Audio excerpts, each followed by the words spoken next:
to the Atomic KAS. I am your host, Combat All-Star, and today we're going to be talking about Combat All-Star's favorite time of the year, the San Diego Comic-Con.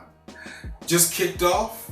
I love it because it embodies everything that I love about everything. You have comic books, of course. You got video games inspired by comic books. You got movies inspired by comic books. And it's just awesome for people to go there and cosplay and have a good time. I love it. You love it. So let's go ahead and talk about it. Before I really get into it, I want to give a shout out to Black Arm 1995. We kind of bonded there over the whole Predator DLC issue. So he was out there doing his thing, gave me a shout out on his last YouTube video. So I wanted to return the favor. Keep doing what you're doing, man. Let the world know what you think about stuff, because that's the only way you're going to educate people on things, and you might find somebody that has the same point of view as you. So keep doing it, man.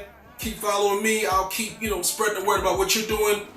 Good times, good times. So I wanted to talk about today, in particular, about Denver Comic-Con. Not Denver Comic-Con, San Diego Comic-Con. Sorry about that. Went to Denver Comic-Con, and it was awesome. Made a video about it in the Combat All-Star show. But San Diego Comic-Con, they're going to be talking about Batman versus Superman.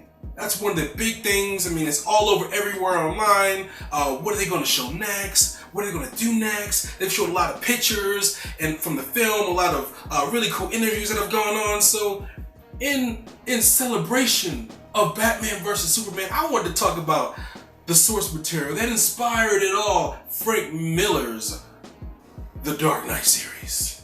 And if you didn't know, Frank Miller is one of those comic guys that have changed the game. You have a few out there that have, Jim Lee, Stan Lee, you got Jeff Johns, you got Dwayne McDuffie, my all-time fave, Dwayne McDuffie, who changed the game in comic books, and Frank Miller is no exception. He's one of those guys that revolutionized things, brought Batman back from the dead when he was campy back in '66. He did a great job bringing him back. I mean, his series was all over the news. If you don't know, this is the cover of one of them. I do collect digitally, as you all know, Comixology. Go check it out if you haven't.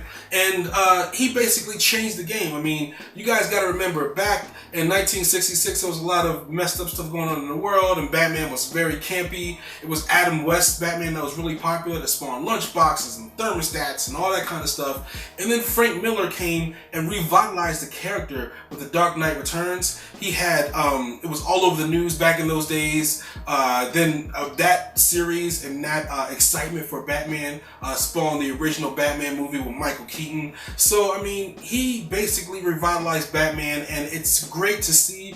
His work is going to be on the big screen. Now it looks like it's going to be panel for panel.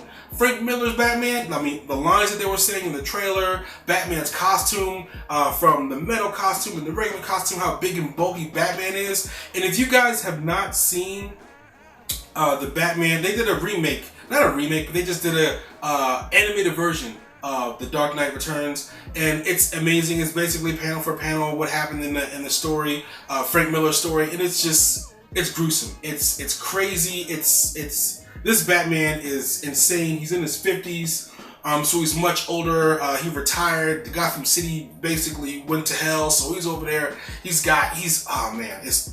mowing over bad guys with tanks. He's beating people up in the streets. The government hires Superman to try to stop him, and he basically beats Superman down, he almost killed Superman. He put on some brass knuckle kryptonite brass knuckles under his gloves, or whatever you want to call them, and he just went to town on Batman, just beat him. Went to town on Superman, and beat Superman down. So, I mean, if it's going to be, I don't think they're going to have it as dark as the comic, but the movie's looking like it's going to be, have this similar tone, if not the same exact tone, but we're just wait to see. We just got to wait to see.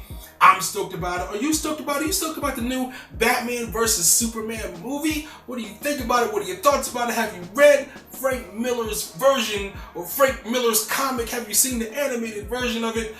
Comment below, let me know. And until next time, peeps, so long.